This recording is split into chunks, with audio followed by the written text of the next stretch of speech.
Olá, meus amigos e amigas. Estamos aqui com Célia Reis Camargo do projeto 10minutos.com. E a Célia, olha que maravilha, possui graduação em História pela USP, Universidade de São Paulo, mestrado em História Social pela Universidade de São Paulo, doutorado em História pela Unesp, é aqui na cidade de Assis, onde nós estamos hoje. Célia, o que significa... Se diz muito no Brasil que o Brasil é um país sem memória. E o que significa memória social?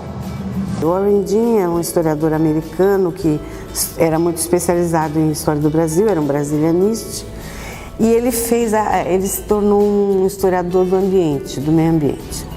Ele queria fazer a história da Amazônia, mas ele começou estudando a devastação da Mata Atlântica. E ele fez um livro maravilhoso sobre isso, chama Ferro e Fogo, a história da devastação da Mata Atlântica. E ele fez uma pesquisa numa cidade que na época que ele fez a pesquisa, até 30 anos antes, ela era cercada de Mata Atlântica.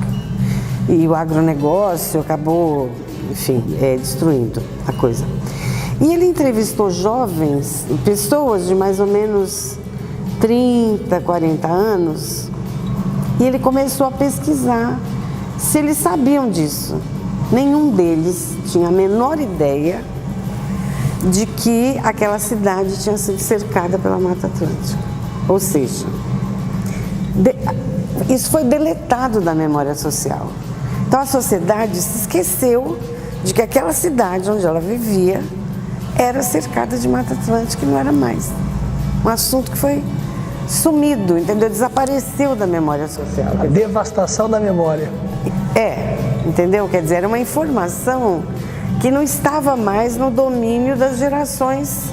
Quer dizer, talvez se ele fosse entrevistar um velhinho de 70 anos, ele dizia, não, claro, ela está na memória social, mas numa faixa etária. Ela já está desaparecendo das faixas etárias mais recentes. Ou porque essa geração não dá importância a isso, porque ela não lê, porque ela não conversa com o avô, né? Com a mãe. Então você tem várias maneiras das sociedades se apropriarem de informações, inclusive científicas, né? Quer dizer, como é que se faz um remédio caseiro para expectorar? Eu sei fazer, minha avó contava para mim, minha mãe também, entendeu? Eu sei pegar o guaco, sei fazer o xaropinho com açúcar ou com mel, entendeu? Agora, minha filha não sabe, entendeu? Ela sabe, minha mãe sabe fazer um xarope assim, se ela tiver que fazer, ela já não sabe mais. Então, é o conjunto de conhecimentos que uma sociedade tem e que vai passando de geração a geração. Claro que na sociedade que a gente vive, a memória social também recebe informações de outros geradores de conhecimento, por exemplo, da ciência. Não é todo mundo, o Globo Repórter vive divulgando informação científica. Então todo mundo sabe que beterraba e tudo que é roxo e cor de laranja tem beta-caroteno, isso é bom para não envelhecer, para não sei o quê, né? Isso vai ficando na memória social. A memória social é isso, é o conjunto de conhecimentos que uma sociedade tem, seja ela grande ou menor, uma pequena comunidade, sobre si mesma, sobre o mundo de modo geral, sei lá, a formação do universo, enfim, sobre as famílias, sobre eventos, entendeu? É o conjunto de conhecimentos que ela tem e que vai passando de geração a geração, quer dizer, não está nos livros, tá? Está nas pessoas. Nós poderíamos chamar de um conhecimento popular, entre aspas. Não, ele necessariamente não precisa ser popular, né? Hoje em dia você vê... Fora da academia, no sentido fora Sim, da academia. Fora da academia, não é o conhecimento científico. Embora o conhecimento científico seja considerado o único legítimo.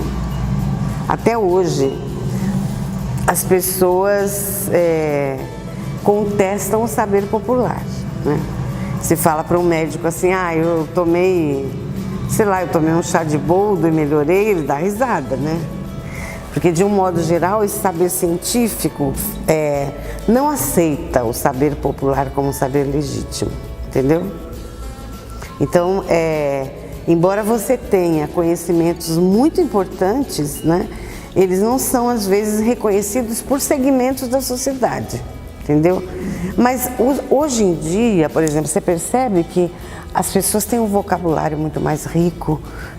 Outro dia eu assisti uma entrevista na televisão de um pessoal de periferia, assim, super... Você vê que as pessoas não tinham as menores condições, entendeu? Não tem poder aquisitivo, não tem acesso à cultura, não tem nada. E a pessoa está falando com um vocabulário inesperado. Por quê? Porque ela assiste televisão, porque ela... Entendeu? Então você tem... a memória social incorpora elementos desse outro conhecimento, de outro saber, entendeu? Então hoje é uma coisa mais complexa do que foi. Mas de qualquer maneira é assim, por exemplo, a memória social, ela é um conjunto de saberes em cima do que é vivido. E a memória histórica, por exemplo, é o conjunto daquilo que é aprendido academicamente, cientificamente. Porque aí a gente pensa no sentido dos grandes dados históricos, né? Momentos históricos, né? Getúlio, 1930, Getúlio, 54, aí você tem uma memória histórica. Embora você tenha, por exemplo, meu pai contava da Revolução de 32.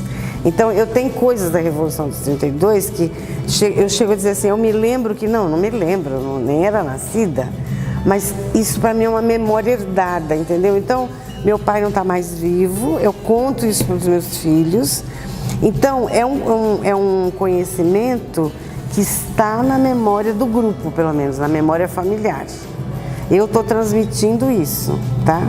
Quer dizer, não é a Revolução de 32 que está nos livros, é a Revolução de 32 que o meu pai viveu. Presenciou. Quando era jovem, participou, é a história da Revolução de 32 à luz da participação do meu pai. Essa é a informação que está na memória da minha família e que eu estou passando para você, que eu passo para os meus alunos. Eu vou estendendo esse conhecimento. Então, a memória social, qual é a extensão dela? Ela se estende até a última lembrança que uma determinada comunidade possa ter. Tenha ela vivido ou herdado. Tá? Tem um exemplo disso. Um historiador, ele era especialista em estudar populações, como é que ele chamava isso? Limite. Populações em situação limite. Ele estudava aidéticos, sobreviventes do Holocausto, enfim, esse tipo de gente. E ele pegou sobreviventes da Segunda Guerra. E perguntou uma hora sobre os alemães. E o cara falou, eu me lembro, eles tinham uns chapéus bicudos, assim. A Primeira e a Segunda Guerra são muito próximas uma da outra, né? E ele não podia se lembrar daquilo, porque aquele chapéu era da Primeira Guerra, não era da Segunda. Mas ele herdou aquela informação, entendeu? Então, está na memória social coisas que você às vezes não viveu, mas que você herdou de quem viveu. Seja da memória grupal, da memória familiar, ou até de outros ambientes religiosos, acadêmicos, de diversão, entendeu? Mas ela tem a extensão até a última lembrança possível desse grupo. E é interessante isso, né, Célia, porque essa memória histórica, ela é fundamental para que os erros do passado não sejam cometidos de novo. Sim. Né? Então, o que você poderia nos dizer em relação a isso, para essa garotada, né?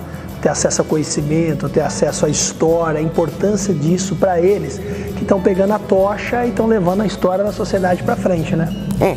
Eu acho, hoje em dia, assim, pensando no mundo contemporâneo, não só o Brasil, eu acho que a gente tem tem um historiador inglês, que é um dos grandes historiadores do século XX, chama Eric Hobsbawm.